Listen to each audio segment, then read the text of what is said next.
Welcome to the in front of me Huawei Mate 20 Lite, and I'll show you how to hide developer options on this device. So if you got the activated the developer mode on your device here, you should go to the settings application and scroll down to the system section.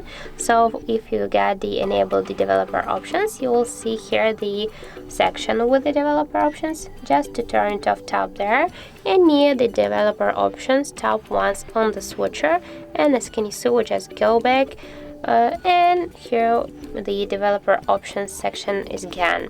So that's how it looks. That's really simple, as can you see. Thank you guys for watching, and if you found this video helpful, don't forget to leave a like, comment and to subscribe our channel.